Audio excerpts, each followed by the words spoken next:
ಎಲ್ಲರಿಗೂ ನಮಸ್ಕಾರ.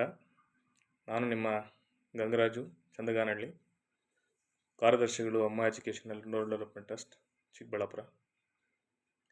ಈ ಒಂದು ತಿಂಗಳು ನಾವು ಮಾತಾಡಿಕೊಟ್ಟಿರ್ತಕ್ಕಂಥ ಒಂದು ಟಾಪಿಕ್ಕು, ಒಂದು ವಿಷಯ, ಕರ್ನಾಟಕದಲ್ಲಿ ರೈತಾಪಿ ಜನ ಎದುರಿಸುತ್ತಿರುವ ಸಮಸ್ಯೆಗಳು.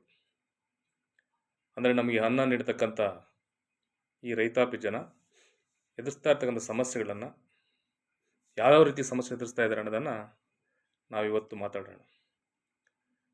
ನಿಜವಾಗ್ಲೂ ರೈತರಿಗೆ ಅತ್ಯಂತ ಮುಖ್ಯವಾಗಿ ಬೇಕಾಗಿರ್ತಕ್ಕಂಥದ್ದು ನೀರು,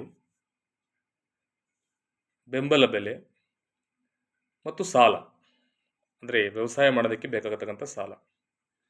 ಮೊದಲನೇದಾಗಿ ನೀರು. ಮಳೆ ನೀರನ್ನು ಆಶ್ರಯಿಸಿ ಬೇಸಾಯ ಮಾಡ್ತಾ ಇರ್ತಕ್ಕಂಥ ಒಂದು ಕಾಲ ಹೊಂದಿತ್ತು. ಆದರೆ ಈಗ ಏನು ಜಲಾಶಯಗಳು, ನದಿ ಮೂಲಗಳು, ಕೆರೆ ಮೂಲಗಳು ಮತ್ತು ಅಂತರ್ಜಲ ಬೋರ್ವೆಲ್ಗಳ ಮುಖಾಂತರ ನೀರನ್ನು ಬಳಸಿಕೊಂಡು ರೈತರು ತಮ್ಮ ಬೆಳೆಗಳನ್ನು ಬೆಳಿಬೇಕಾಗತ್ತೆ.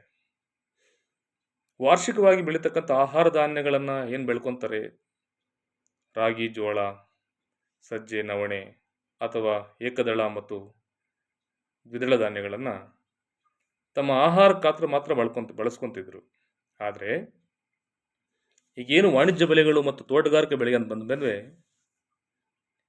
ನೀರಿನ ಅಭಾವ ಜಾಸ್ತಿ ಆಗಿದೆ. ಸರ್ಕಾರಗಳು ಅಥವಾ ನೀರಾವರಿ ತಜ್ಞರು ಏನೇ ಪರಿಹಾರ ಕೊಟ್ಟರು ಜನಪ್ರತಿನಿಧಿಗಳಿಗೆ ರೈತರ ಬಗ್ಗೆ ಕಾಳಜಿ ಇಲ್ಲ ಅಂದರೆ ಯಾವೂ ಆಗಲ್ಲ. ಇನ್ನು ಬೆಂಬಲ ಬೆಲೆ, ತುಂಬ ಕಷ್ಟಪಟ್ಟು ಹಗಲು ರಾತ್ರಿ ಬೆಳೆಯನ್ನು ಬೆಳೀತಾರೆ, ಆದರೆ ಸರಿಯಾದ ಬೆಲೆ ಸಿಗಲ್ಲ.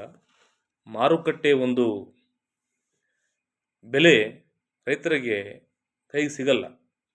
ಎಲ್ಲ ದಲ್ಲಾಳಿಗಳ ಪಾತ್ರ ಆಗೋಗುತ್ತೆ. ಅದು ಹೂವು ಆಗಿರಲಿ, ತರಕಾರಿ ಆಗಿರಲಿ, ಏನೇ ಬೆಳೆಯನ್ನು ಮಾರುಕಟ್ಟೆ ತಗೊಂಬಂದರೂ ರೈತರಿಗೆ ಬೆಲೆ ಸಿಗಲ್ಲ. ಹಬ್ಬ ಹರಿದಿನಗಳಲ್ಲಿ ಒಂದಷ್ಟು ತರಕಾರಿಗಳನ್ನಾಗಲಿ, ಹೂಗಳನ್ನಾಗಲಿ ಅಥವಾ ಹಣ್ಣುಗಳನ್ನಾಗಲಿ ಜನಸಾಮಾನ್ಯರು ಮಾತಾಡೋಕ್ಕೆ ಕೂಡ ಆಗಲ್ಲ, ಅಷ್ಟು ಹೆಚ್ಚಿನ ಬೆಲೆ ಇರ್ತದೆ. ಆದರೆ ಆ ನೇರವಾದಂತಹ ಬೆಲೆ ರೈತರ ಕೈಗೆ ಸೇರಲ್ಲ. ಎಷ್ಟೊಂದು ಶೋಷಣೆ ಅಂದರೆ, ಬೆಳೆದಿರ್ತಕ್ಕಂಥ ರೈತನಿಗೆ 10 ರೂಪಾಯಿ ಸಿಗೋದಾದರೆ ದಲ್ಲಾಳಿಗೆ 50 ರೂಪಾಯಿ ಸಿಗುತ್ತೆ. ಇದು ಅನ್ಯಾಯ ಅಲ್ವಾ? ಸರ್ಕಾರದ ಜನಪ್ರತಿನಿಧಿಗಳು, ಸರ್ಕಾರದ ಕಾರ್ಯದರ್ಶಿಗಳು, ಸರ್ಕಾರದ ಮಾಡಿರ್ತಕ್ಕಂಥ ಉನ್ನತ ಅಧಿಕಾರಿಗಳು ಇದ್ರ ಬಗ್ಗೆ ಗಮನ ಕೊಡಲ್ಲ. ರೈತರು ಪದೇ ಪದೇ ಸಾಲದ ಸುಳಿಯಲ್ಲಿ ಸಿಲುಕಾಕೋತಾರೆ. ಸರಿಯಾದ ಮಾರ್ಕೆಟ್ ಸಿಗಲ್ಲ ಅವರಿಗೆ. ಹೋಗಲಿ, ಸಾಲ ಸೌಲಭ್ಯ ಆದರೂ ಕರೆಕ್ಟಾಗಿ ಕೊಡ್ತಾರಾ? ರಾಷ್ಟ್ರೀಕೃತ ಬ್ಯಾಂಕ್ಗಳು, ಖಾಸಗಿ ಫೈನಾನ್ಸಿಗಳು ಅಥವಾ ತಮ್ಮ ಆಸ್ತಿನ, ಚಿನ್ನನ ಅಡವಿಟ್ಟು ತಗೊಂಡಂಥ ಸಾಲಗಳಲ್ಲಿ ಬೆಲೆ ಬೆಳೆದ್ರೆ ಅದಕ್ಕೆ ಒಳ್ಳೆ ಬೆಲೆ ಸಿಗದಿರ ಮತ್ತೆ ಸಮಸ್ಯೆಗಳ ಒಂದು ಸುಳಿಯಲ್ಲಿ ಸಿಲುಕೊಂತ ಇದ್ದಾರೆ. ರಾಷ್ಟ್ರೀಕೃತ ಬ್ಯಾಂಕ್ಗಳು ಸಾಲ ಕೊಡಬೇಕಂದ್ರೆ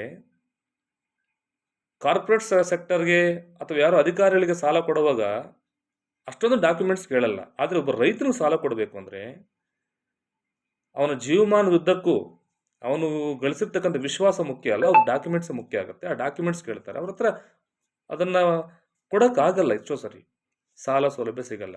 ಒಂದು ವೇಳೆ ಸಿಕ್ಕಿದ್ರೂ ಸಹ ಅಲ್ಪ ಸ್ವಲ್ಪ. ಆ ಸಾಲವನ್ನು ಕೂಡ ಬೆಳೆ ಅನ್ನೋದು ಬೆಳೀತಾ ಇದ್ದಾಗ ಅವ್ರಿಗೆ ಯಾವ ರೀತಿ ಪರಿಹಾರವನ್ನು ಕೊಡಬೇಕು ಅಂತಕ್ಕಂಥದ್ದು ರಾಷ್ಟ್ರೀಕೃತ ಬ್ಯಾಂಕ್ಗಳು ಆಲೋಚನೆ ಮಾಡಲ್ಲ.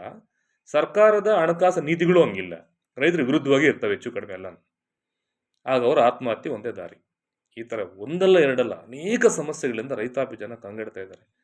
ನಾನು ಮಾತಾಡ್ತಾ ಇರ್ತಕ್ಕಂಥ ಈ ರೈತರ ಸಮಸ್ಯೆ ಕರ್ನಾಟಕದಾದ್ಯಂತ ಇರತಕ್ಕಂಥದ್ದು. ಅದು ಕೂಡ ಈ ಒಂದು ಗಡಿ ಜಿಲ್ಲೆಗಳಾದಂತಹ ಕೋಲಾರ ಮತ್ತು ಚಿಕ್ಕಬಳ್ಳಾಪುರ, ಏನು ಆಂಧ್ರ ಪ್ರದೇಶದ ಗಡಿಯನ್ನು ಹೊಂದಿರತಕ್ಕಂಥವು, ಈ ಜಿಲ್ಲೆಗಳಲ್ಲಿ ರೈತರ ಸಮಸ್ಯೆಗಳು ತುಂಬ ಜಾಸ್ತಿ ಇದ್ದಾವೆ. ಎಷ್ಟೋ ಸರಿ ನಾನೊಬ್ಬ ಉಪನ್ಯಾಸಕನಾಗಿ ಒಂದಷ್ಟು ರೈತರು ಬಂದು ನಮ್ಮ ಹತ್ರ ಅವರ ಶೇರ್ ಮಾಡಿಕೊಂಡಾಗ ಅವರ ಒಂದು ಬಾಧೆಗಳು ಅಂತಕ್ಕಂಥದ್ದು, ಕಷ್ಟಗಳು ಅಂತಕ್ಕಂಥದ್ದು ನಿಜವಾಗ್ಲೂ ಕಣ್ಣಲ್ಲಿ ನೀರು ಬರುತ್ತೆ. ಯಾಕೆ ಇವೆಲ್ಲ ಗೊತ್ತಾಗಲ್ಲ ಆಳುವ ಸರ್ಕಾರಗಳಿಗೆ ಅಥವಾ ನಮ್ಮಿಂದ ಮತ ಪಡ್ಕೊಂಡಿರ್ತಕ್ಕಂಥವ್ರಿಗೆ? ರೈತರ ಆತ್ಮಹತ್ಯೆ ಆದರೆ ಅಂತ್ಯಕ್ರಿಯೆ ಖರ್ಚಿಗೆ ದುಡ್ಡು ಕೊಡ್ತಾರೆ ಸರ್ಕಾರ. ಅವ್ರ ಆತ್ಮಹತ್ಯೆ ಮಾಡ್ಕೊಳ್ಳೋಕೆ ಮೊದಲು ಅವ್ರ ಪ್ರಾಣ ಉಳಿಸೋಕೆ ಮಾತ್ರ ಯಾವುದೇ ರೀತಿ ಪ್ರಯತ್ನ ಮಾಡಲ್ಲ. ಏನನ್ಬೇಕು ಇವ್ರನ್ನ? ಇಂತಹ ಒಣಗೇಡಿ ಸರ್ಕಾರಗಳು, ಒಣಗೇಡಿ ಆಡಳಿತ ಅಧಿಕಾರಿಗಳು ಹೊಣೆಗೇಡಿ ಶಾಸಕರು ಸಂಸದರು ಯಾರೇ ಆಗಿರಲಿ ರೈತರ ಪರವಾಗಿರಲ್ಲ. ರೈತರ ಮತ ಮಾತ್ರ ಬೇಕಾಗುತ್ತೆ. ಹಂಗಿರುವಾಗ ರೈತಾಪಿ ಜನ ಬಗ್ಗೆ ಯಾಕೆ ಇವ್ರು ಎಷ್ಟೊಂದು ಅಸಡ್ಡೆ ಮನೋಭಾವ ಅಂದರೆ, ಅವ್ರನ್ನೇ ನಂಬ್ಕೊಂಡಿರ್ತಕ್ಕಂಥ ದನಕರುಗಳು ಇರ್ತಾವಲ್ಲ, ಅವ್ರನ್ನ ಬಿಟ್ಬಿಟ್ಟು ಇವ್ರು ಬೀದಿಗೆ ಬರಲ್ಲ. ಮತ್ತು ಹುಟ್ಟಿನಿಂದ ಆ ಜಮೀನಲ್ಲೇ ಬೆಳೆದು ತಿಂದು ಅಲ್ಲೇ ಬದುಕಿರ್ತಾರಲ್ಲ, ಅದನ್ನು ಬಿಟ್ಟು ಬರಲ್ಲ ಅವರು. ಅದಕ್ಕಾಗಿ ಅವ್ರ ಮೇಲೆ ಅಸಡ್ಡೆ ಇವರಿಗೆ. ಇಂಥ ರೈತಾಪಿ ಜನದ ಬೆಂಬಲವಾಗಿ ಇಡೀ ಶಿಕ್ಷಿತ ಸಮುದಾಯ ಎಲ್ಲ ನಿಂತ್ಕೋಬೇಕು. ರೈತರು ಚೆನ್ನಾಗಿದ್ರೆ ದೇಶ ಚೆನ್ನಾಗಿರುತ್ತೆ. ರೈತರನ್ನೇನಾದ್ರು ವಿಸ್ಮರಿಸಿದ್ರೆ ಯಾವ ಸರ್ಕಾರನೂ ಉಳಿಯಲ್ಲ, ಯಾವ ವ್ಯಕ್ತಿಗಳು ಕೂಡ ಏಳಿಗೆ ಸಾಧ್ಯ ಇಲ್ಲ. ನಾವು ಕೂಡ ಎಲ್ಲೋ ಒಂದು ಕಡೆ ರೈತರ ಮಕ್ಕಳಾಗಿ ಬಂದಿರತಕ್ಕಂಥವ್ರು, ಆ ಹಳ್ಳಿಗಳಿಂದ ಬಂದಿರತಕ್ಕಂಥವ್ರು. இந்த ನಿಟ್ಟಿನಲ್ಲಿ ನಮ್ಮಗಳ ಶ್ರಮ ಕೂಡ ತುಂಬ ಇರಬೇಕು ಅಂತ ಹೇಳ್ತಾ ಇವತ್ತಿನ ಈ ತಿಂಗಳ ಈ ವಿಡಿಯೋವನ್ನು ಮುಗಿಸ್ತಾ ಇದ್ದೇನೆ. ರೈತಾಪಿ ಜನರ ಪರವಾಗಿರೋಣ. ನಾವು ಎಲ್ಲರೂ ಜೈ ಜವಾನ್ ಅಂತಾರೆ, ನಾನು ಹೇಳ್ತೀನಿ ಜೈ ಕಿಸಾನ್ ಕೂಡ ತುಂಬ ಮುಖ್ಯ. ಯಾವ ರೀತಿ ಸೈನಿಕನಿರ್ತಾನೋ ನಮ್ಮ ದೇಶದಲ್ಲಿ ಅನ್ನ ಕೊಡ್ತಕ್ಕಂಥ ರೈತನನ್ನು ನಾವು ಕಾಪಾಡಬೇಕು ಅಂತಕ್ಕಂಥದ್ದು ನಮ್ಮೆಲ್ಲರ ಆದ್ಯ ಕರ್ತವ್ಯ ಆಗಿರುತ್ತೆ ಅಂತ ಹೇಳ್ತಾ ನಾನು ಈ ಒಂದು ವಿಡಿಯೋವನ್ನು ಮುಗಿಸ್ತಾ ಇದ್ದೇನೆ. ಧನ್ಯವಾದಗಳು.